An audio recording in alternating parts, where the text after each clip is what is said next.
warahmatullahi wabarakatuh. Jumpa lagi dengan YouTube channel Nani Pegajuni. Jangan lupa subscribe, like, comment, dan tonton sampai selesai. Kali ini saya akan cerita tentang parenting anak. Jadi seputar pengalaman saya sendiri dalam mendidik anak.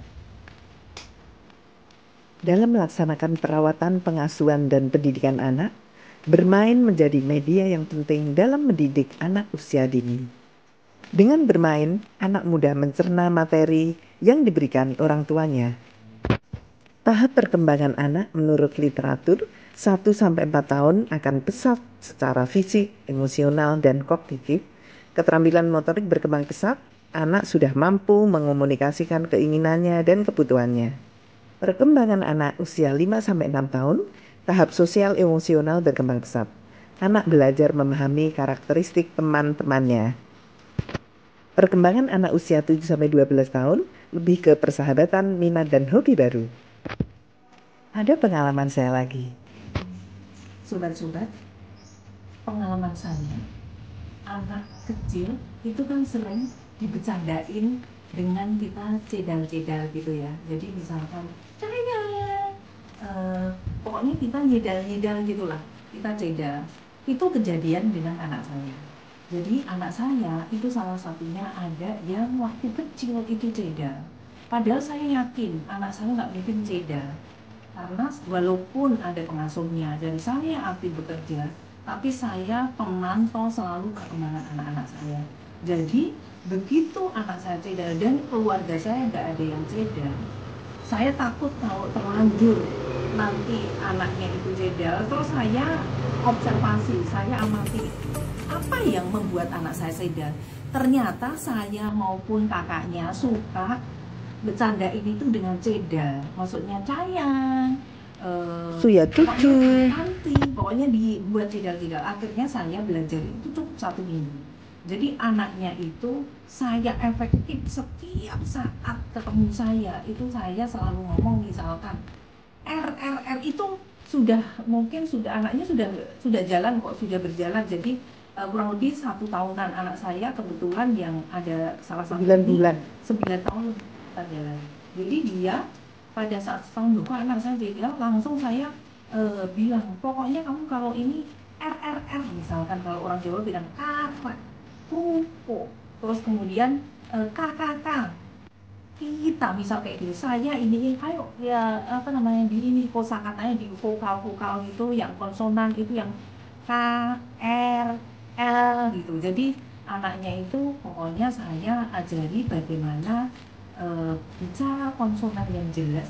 Akhirnya anaknya itu tidak cedal, bayam misalnya gitu. Jadi bayam, kakak, L gitu. Jadi akhirnya anaknya itu memang benar-benar nggak cedal karena memang aslinya itu saya yakin nggak cedal karena keluarga saya nggak ada yang cedal, dan itu adalah pengaruh dari kita sendiri yang suka nilai kalau bahasa Jawanya atau ngajak ngomong dengan bahasa yang cedal itu ternyata mempengaruhi anak jadi cedal.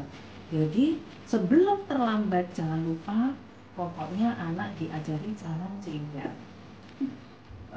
Ini pengalaman saya juga. Kita sebagai orang Jawa, ya sebetulnya nggak ada orang Jawa, anak dari manapun sebetulnya sama.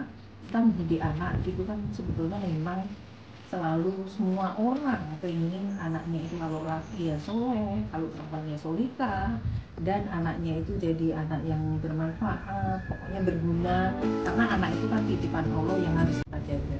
Jadi agar anaknya itu dari kecil sopan santun atau etikanya bagus itu harus kita ajarkan juga. Kita dari kecil itu mesti harus ngajarin dari sekecil-kecilnya, itu mesti harus diajarin.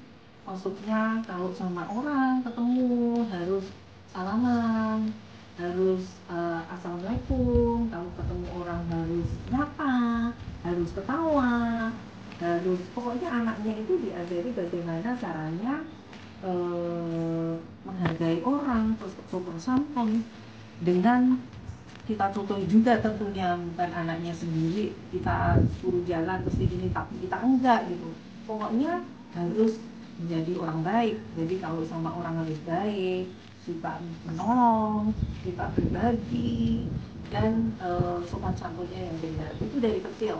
Bahkan anak saya itu yang besar, itu pada saat 2 tahun, itu saya ke psikolog, saya berikan, tanyakan apakah anak saya ini etikanya udah benar. Tapi yang kedua malah enggak, karena apa? Saya pikir yang kedua udah diajari kakaknya. Jadi pada saat 2 tahun, terus kemudian 5, atau yang sudah bisa membaca itu 6 ya. Itu saya ke psikolog juga, saya ngomong karena saya sendiri kan juga mungkin tidak detail ya kalau ngecek anak saya, jadi saya tanyakan ke mereka yang lebih ahli, anak saya ini etikanya bagaimana, sudah benar enggak? Ini pengalaman saya juga, yaitu bagaimana agar anak suka berhitung, atau bagaimana agar anak suka membaca. Ini sebetulnya juga anak, itu kebiasaan aja. Sebetulnya mendidik anak itu seperti melukis di dirinya ya, jadi kayak ngajari, bukan melukis dalam arti nyata, tapi kita itu kayak ngajari selalu dan ngasih contoh. Seperti halnya biar anaknya senang berhitung. Itu apa? Walaupun saya waktu itu kerja dan sibuk, anak saya selalu saya kasih PR. Saya kasih PR tentang hitungan. Itu pada saat usia sekolah ya tentunya, maksudnya anak sudah bisa belajar, sudah bisa membaca menulis, baru saya kasih PR. Setiap hari saya kasih PR untuk hitungan.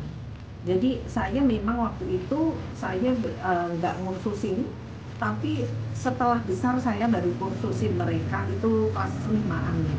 Tapi sebelumnya itu saya adalah mengajari mereka, jadi setiap hari saya kasih PR. Pertama 5, terus kemudian meningkat menjadi 10. Pertama sesuai dengan pelajaran dia, tentunya adalah penjumlahan, kemudian pengulangan, terus kemudian naik sekolah lagi menjadi perkalian, pembagian, dan lain-lain. Seperti itu aja agar anaknya suka berhitung. Dan ada lagi, itu pengalaman, ini sebetulnya pengalaman teman saya, bukan saya, karena saya ternyata, karena saya juga suka linguistik, dan itu pun sering akhirnya itu menjadikan saya malas. Tetapi teman saya yang efektif dan berhasil itu adalah dia senang banget bahasa Inggris kan.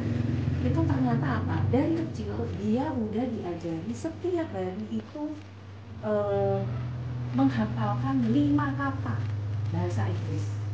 5 kata. Jadi 5 kata diajarkan, terus kemudian ditanyain orang tuanya. Itu setiap hari sampai besar. Itu juga katanya akhirnya anaknya senang bahasa Inggris dan efek. Itu pengalaman saya. Kemudian bagaimana caranya anak agar senang membaca. Jadi selain kalau membaca itu kita kasih contoh, karena kalau membaca sekarang itu kan orang lebih suka cari gadget. Tapi pada saat anak-anak saya kecil itu kan belum banyak gadget ya, jadi masih bacaan. Setelah anak saya SD itu baru ada gadget. Tapi dulu itu saya adalah bagaimana caranya anak saya suka membaca. Saya di samping saya nyontohin, anak saya juga sering saya ajak ke toko buku. Saya sering ajak ke toko buku, saya suruh milih buku. Pokoknya buku apa yang kamu senangi udah beli, diambil dan harus dibaca. Saya kasih ini, setelah baca saya suruh cerita ke saya. Akhirnya Alhamdulillah selesai sudah perjumpaan kita kali ini. Semoga pengalaman saya tentang parenting anak bermanfaat.